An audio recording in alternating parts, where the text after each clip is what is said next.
LeBron Ramon James, one of the greatest basketball players in the history of the game. He's about to enter his 22nd season in the NBA, and he's still arguably a top 10 player in the game. If you need any proof of that, just look at the way he's been performing for Team USA this summer, and the way that other stars are leaning upon him to get it done. Over time, LeBron has become the model of longevity and consistency. But yes, even that is an aspect of debate with some of the more recent accusations.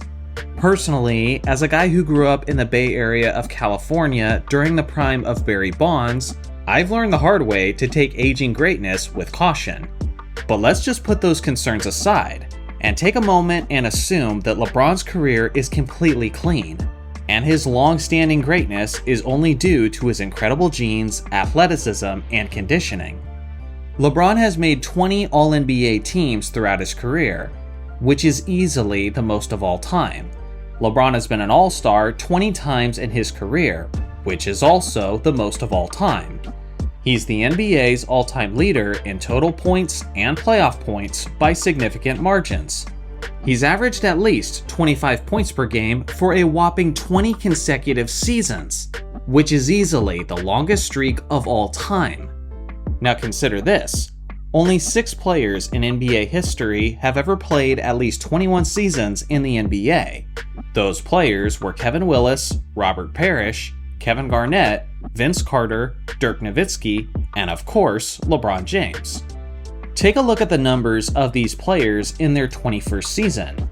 And now, take a look at the numbers of LeBron's 21st season. As you can see, the comparison is laughable just to look at. So with all of this being said, am I really daring to ask the question if LeBron's longevity is actually starting to hurt his legacy? Yeah, it's something I'm considering.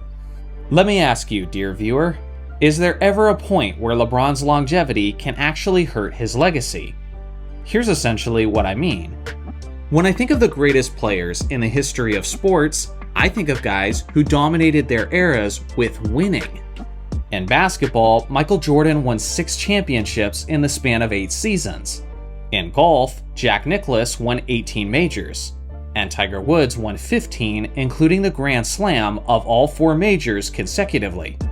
In boxing, fighters like Muhammad Ali and Mike Tyson were undefeated for extended periods of time. In the NFL, Tom Brady won 7 Super Bowls, which is more Super Bowls than any NFL franchise. But then you look at LeBron James, and by the time his new contract is up in Los Angeles, he'll have played 23 seasons in the NBA. We're potentially looking at 4 championships in the span of 23 seasons. That's an average of 1 championship for every 6 seasons. So I have to ask, is that dominance?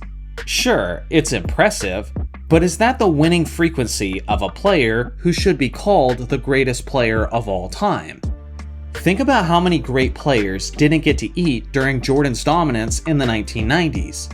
But then you look at LeBron and seemingly everybody got to eat during his long era. I understand that basketball is a team sport, and looking at championships alone to determine a player's greatness is rather shallow.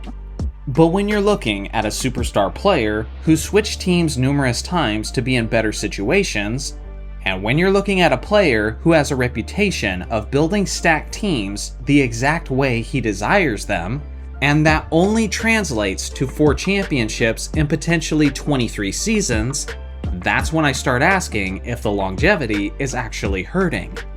Here's something else to consider. Yes, LeBron James is the NBA's all-time leading scorer with over 40,000 points, and many LeBron fans are now using this to claim that LeBron James is the greatest scorer in NBA history. At first glance, that seems like a decent argument. But the problem is that they're almost never consistent with their logic. LeBron James is also the NBA's all-time leader in turnovers, and second place isn't even close.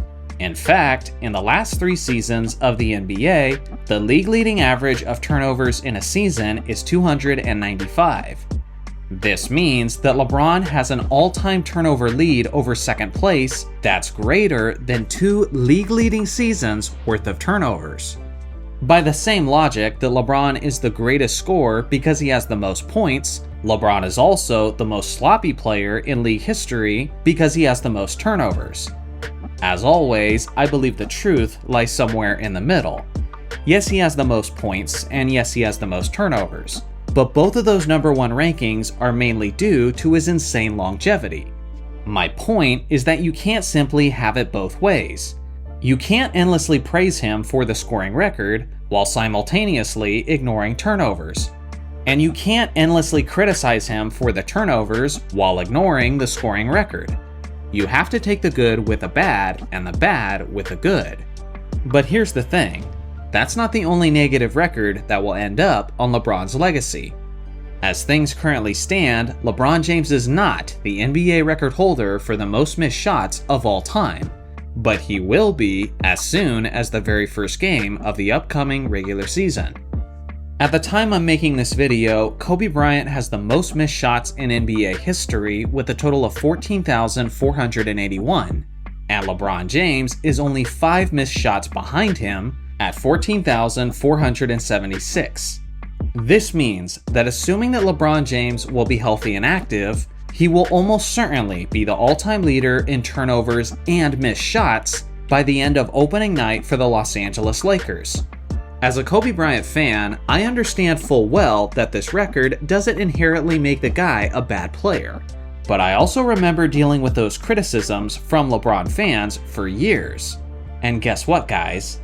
That becomes your critiques to deal with in a few months. Ultimately, LeBron's longevity is impressive, but it's getting to a point where he's not just accumulating the positive records, but negative ones as well. Of course, he's done some very impressive winning throughout his career, but the longer his career goes on, the more images we have of him losing rather than succeeding. Even if I look at a guy like Michael Jordan, he came back to play for the Wizards, and I'm one of the biggest advocates for the fact that Jordan's Wizards years were actually impressive from a pure basketball standpoint. But if we're being honest, did it help or hurt his legacy? Of course it hurt his legacy. Even the most passionate Jordan fans agree on that. MJ had the perfect storybook ending in Chicago, where he ended his career with a 6th championship and a 45-point performance where he sealed the title with his iconic game-winning jumper. It doesn't get any better than that.